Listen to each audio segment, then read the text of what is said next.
Hello, thank you for joining me. My name is Morgan, and this is the Life After Life Beyond the Veil podcast. We're going to be starting off with a series called Father, I Think We Need to See Other Philosophies.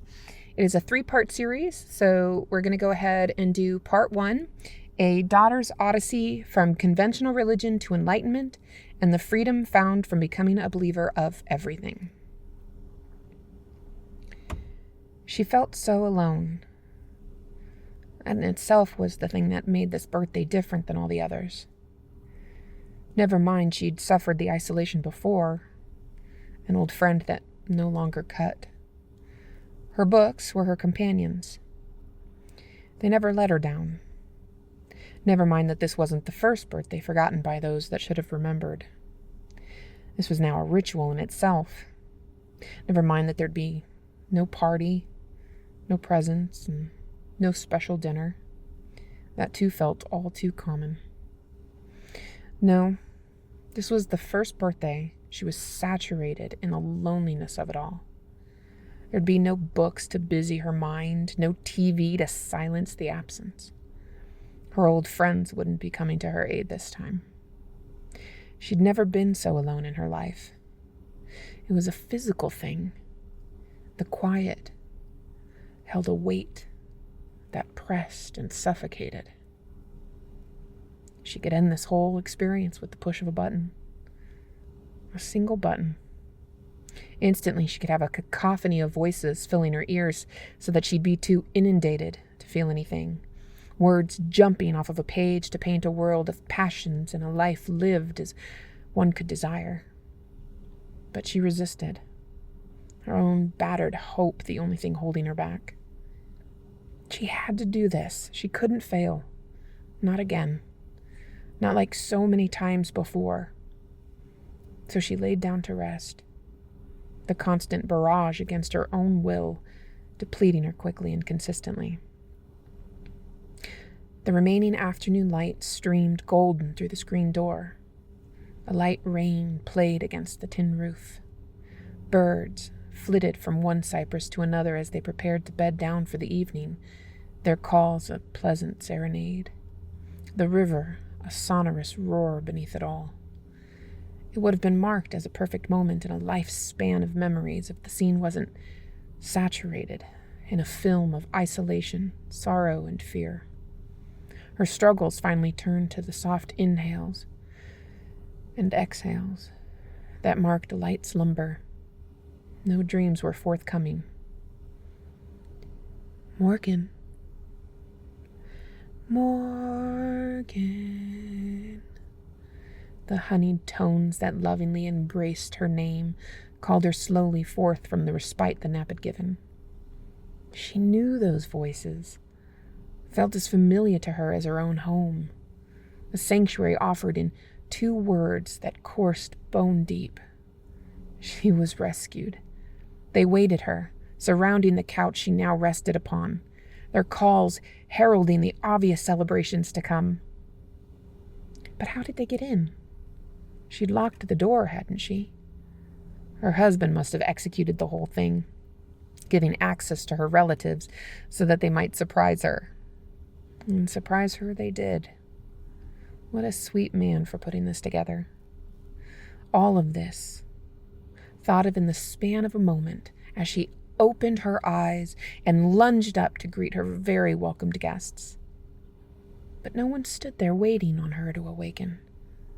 No one looked at her with expectation, no looks of importance, no song, no smiles. The air that had shifted around her only a breath ago had filled with so much presence was now absent. And the prior pain that had fled upon sleep was now rushing back to take its place. But there was something else coming with it. A wellspring of renewed hope. I'd cried out, and this was my answer. When you take up the torch to start a blog or a podcast, it's commonplace to dedicate the first post or episode to introductions and not only apprising the audience about yourself, but what led you to this point in time where you're undertaking this journey. This way, like Suwu Kong Tu Tang Sang Zang in Journey to the West, they not only feel more comfortable taking up this pilgrimage with you, but relate to where you've been and curious as to where you're going. So, with that being said, again, my name is Morgan. This is the Life After Life podcast, which is a fellow companion to the blog. And this is the first part of the series, Father, I Think We Need to See Other Philosophies, Part 1. And this is my introduction to you. To start things off, I'll be telling you a little bit about myself, how this blog came about, what I'm hoping you'll take from it, and then we'll also dive into the scene that I related at the beginning of this episode and how that plays into the grand scheme of things.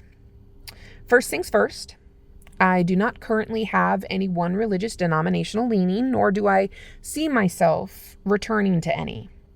I do not subscribe to any one belief, but rather an amalgamation of many, seeing as almost all religions have such a strong parallel and are grounded in the same knowledge, purpose, and message at their core.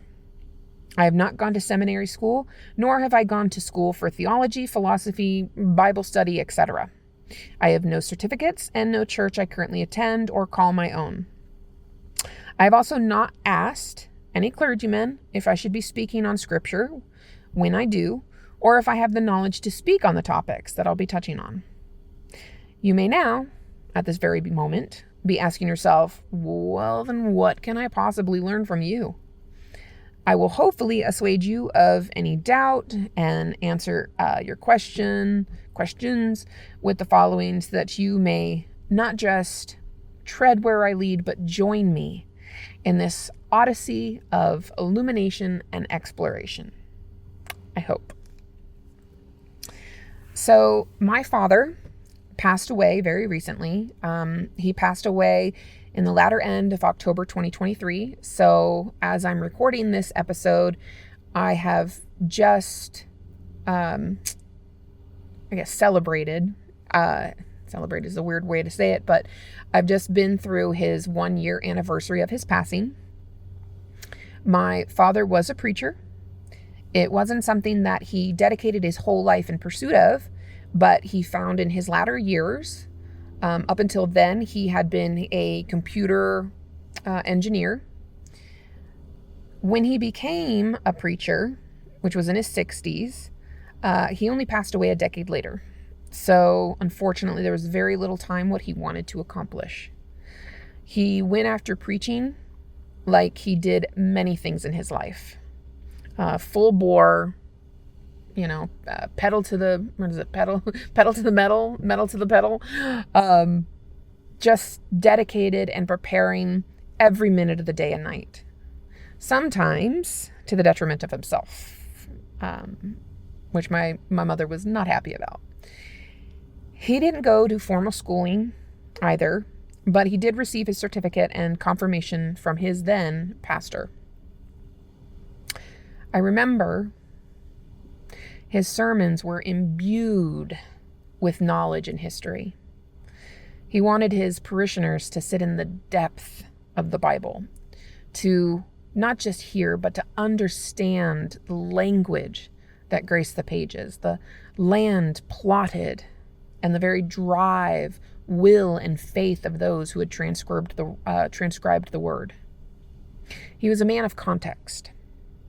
He delivered his sermons in such a great tone that the very walls practically vibrated with the strength of it, as if the Almighty himself was the force behind the words, and not just a man. Maybe he was. My father's voice would be booming as he spoke of the coming of the Lord. You could feel his passion with every syllable. He could barely bring his electric blue eyes off the page, but you'd never feel the absence of that connection. His voice could bear the weight alone. He wanted you to feel the same import that he did, to be inspired every day of your life, and to know that you held purpose. I'll tell you this, though. He hadn't always been so passionate about Christ. Neither had I, for that matter. Growing up, we weren't a family that dedicated any Sunday to the Lord, though we did rest quite frequently, not just Sunday. We never attended Christmas Eve services to join our fellow man in lighting candles to the birth of Christ.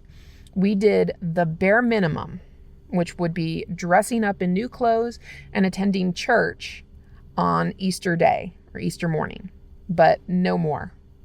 Easter, to us, was a time to don pastels, fill our bellies with ham, and gorge ourselves on chocolate. After, of course, hunting for eggs hidden by a giant rabbit holding a basket. That still boggles my brain. Christ was not spoken of nor felt in our house. Bibles that had been handed down were packed away, lost to an attic or a cubby hole and not to be rediscovered until the next move. Prayers were not hollowed, but said in the moment for immediate gratification, like, Jesus Christ, I can't believe this is happening, or, gosh dang it. Christ was only vaguely familiar, more like a great-grandparent or cousin twice removed. You'd heard of him, hadn't met, and more than likely you never would. My mother had been raised devout Catholic. No kidding, a shrine to Mary adorned her childhood living room and would probably still be there to this day if my grandparents were still alive. Catholic prayer books were kept in pockets and purses, their original color being worn down to a faded hue from constant use. A preacher had been made favored godfather and confidant to her. Maybe another story for another time is how many times my grandmother tried to convert me in the middle of the night when she caught me going downstairs for water. But like I said, that'll be for another time. My father, raised Protestant, spent many hours of his youth sitting in church pews. I can just see his little bottom wiggling with barely contained childhood energies, if my little one is anything to go by. There were Wednesday services after school and work, and then Sunday services from sunup to sundown. I can only assume that they both reached a point in their lives where no spirit was left in things that had been deemed holy. Flash forward a few decades, I, no longer a child, ignorant of the undercurrents and strains of adult machinations or relationships, and life was becoming more and more difficult to withstand for the three of us. Our house was no longer a home. There were very few moments of warmth left to us, and its absence felt all too encompassing. Our escapisms became our church. My father turned to TV and his toys, my mother to her room, and I to my books. Where my mother, I would say, was the ground-shattering force behind the rift, my father was a solemn witness to the division. He could only stand watch as the ravine widened day after day, and with it, my own existence becoming smaller and smaller. I was in danger of falling beyond reach, my skin telling the story of the battle that I was losing, that we all were. Signs that I still bear to this day. As if awakening, though, from a deep sleep, my father no longer stood as a motionless observer, but became a participant and reached out his hand to me. He pulled me back from the brink and took me from that falling down ruin of a house. Unfortunately, the three at that moment became two. Our freedom was not constant, but we tried to forget what waited for us when we could. A few hours here and a few hours there. It was during this time that my father and I started attending church. And some of you may have heard it. It was actually Cornerstone in San Antonio, Texas. And it was presided over by a very famous man, Reverend Hagee, if you've ever heard of him. Even if we didn't recognize nor understand the workings of the Holy Spirit, we knew we felt at peace for the first time in memory. Like a desert rain, we soaked the feeling in. Ravenous for it, we devoured everything we could. Bible study, theological discussions, prayers over dinner, prayers over breakfast before church, no matter the venue. Sodden was far preferable to parched. My mother could not or would not feel as we did.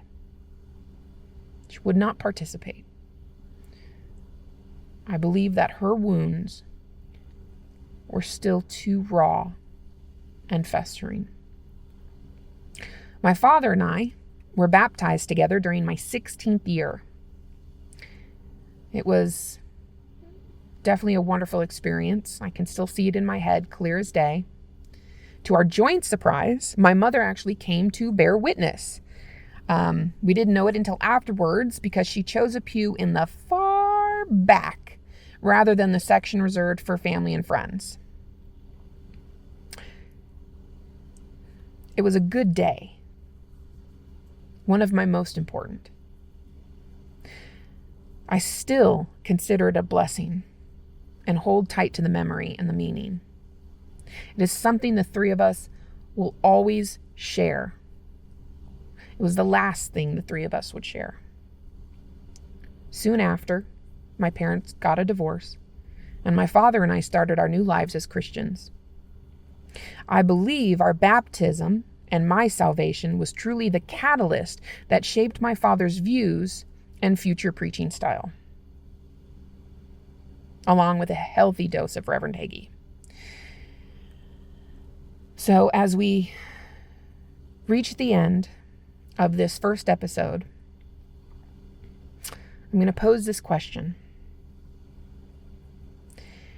Can the good done, even with the best of intentions, outweigh the unknown damage?